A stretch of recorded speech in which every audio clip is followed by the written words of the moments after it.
একটি কথা বলে শেষ করব। দেয়ালে লেখা আছে, ব্যানারে লেখা আছে, আমাদের 11 দলের শীর্ষ নেতারা ঘোষণা দিয়েছে গণরায়, গণভোটের রায় বাস্তবায়ন করা ছাড়া এই আন্দোলন থামবে না। রাজপথে নেমেছে, রক্ত দেব, সংগ্রাম করব, ঐক্যবদ্ধ প্রতিরোধ চট্টগ্রামের মাটি থেকে শুরু হবে, টেকনাফ থেকে তেতুলিয়া প্রতিরোধ গড়ে উঠবে। ক্ষমতার তস্তর কোথায় গিয়ে টেকবে, দিল্লি না বঙ্গোপসাগরে, তা আমরা জানি না।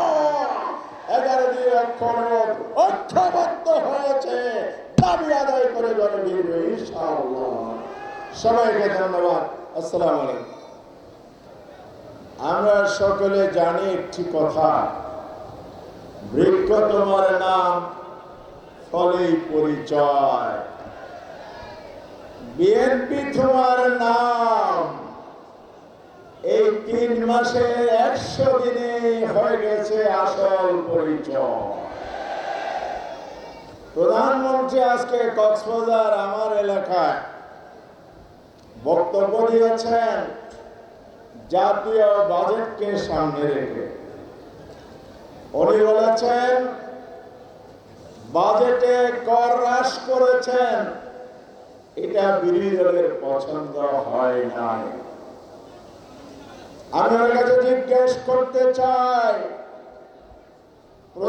মাননীয় অর্থমন্ত্রী যখন বাজেট পেশ করছিলেন, ক্যাবিনেটে যখন বাজেট পাশের সেশনে নেতৃত্ব দিয়েছিলেন, আপনি কি তখনও পত্রিকা পড়তেছিলেন? সংসদে কথা বলেন না। সংসদের নীতি হচ্ছে পত্রিকা পড়া যাবে না। তিনি রীতি জানবেন কিভাবে? একদিন যখন কথা বলতে উঠলেন, প্রশ্নের জবাব দিয়ে বললেন প্রাথমিক বিশ্ববিদ্যালয়।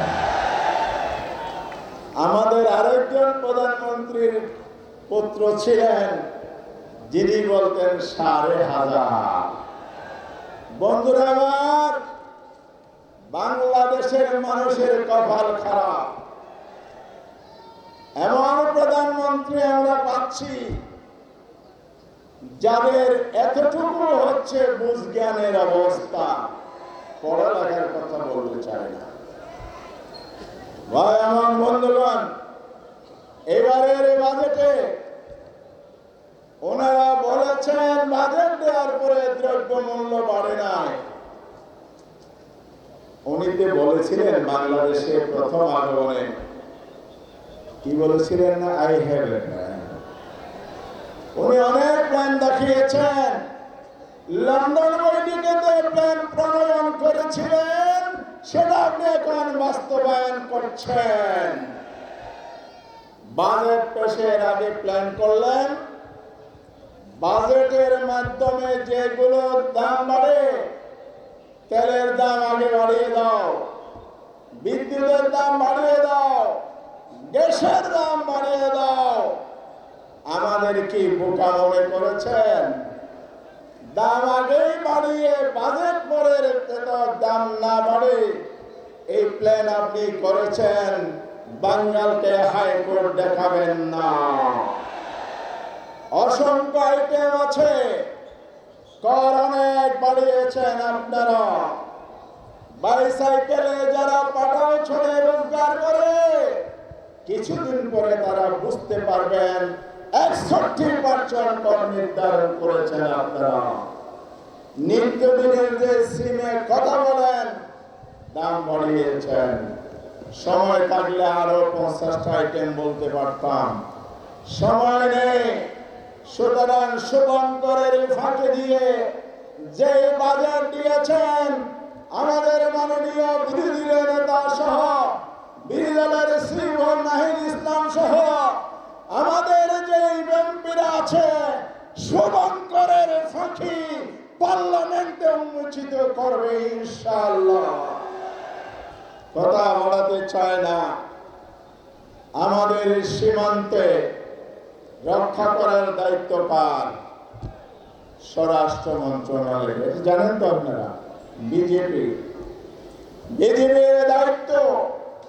বিজেপি সীমান্ত পাহারা দিচ্ছে, জনগণ তার সাথে মোদি বাহিনীকে প্রতিরোধ করেছে, পোষণ বন্ধ করে দিয়েছে।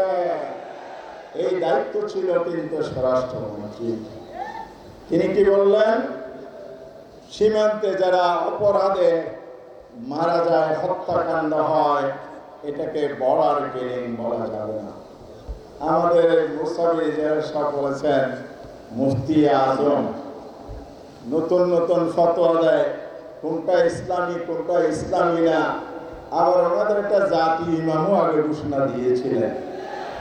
তুমি এক এক সময় এক এক কথা বলেন।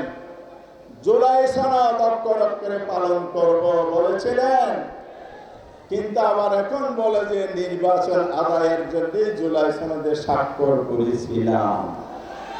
আমাদের দেশে একজন বিশ্ববেহায়া ছিল, নাম জানেন? ভুলে গেছেন।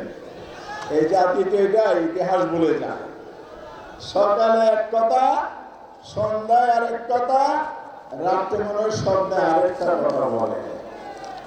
এখন তার উত্তরসূরি একজন তৈরি হয়েছে, যার সকাল বিকাল ঠিক নাই, পার্লামেন্টে এক এক দিন এক এক কথা বলেন। সুতরাং ভাই আমার, লাল কার্ড আমার কাছে এসে গেছে, সময় শেষ। নামাজের সন্ধিতে একটি কথা বলে শেষ করব। দেয়ালে লেখা আছে, ব্যানারে লেখা আছে, আমাদের 11 শীর্ষ নেতারা ঘোষণা দিয়েছে, গণরায় গণভোটের রায় বাস্তবায়ন করা ছাড়া এই আন্দোলন থামবে না।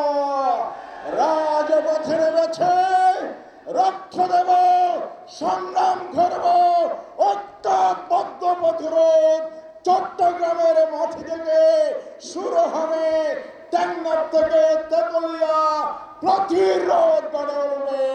ক্ষমতার তসনদ কোথায় গিয়ে টেকবে, দিল্লি না বঙ্গোপসাগরে, তা আমরা জানি না। 11 দিন ঐক্যবদ্ধ হয়েছে, দাবি আদায় করে গড়ে ফিরবে ইনশাআল্লাহ। সবাইকে ধন্যবাদ। আসসালামু আলাইকুম।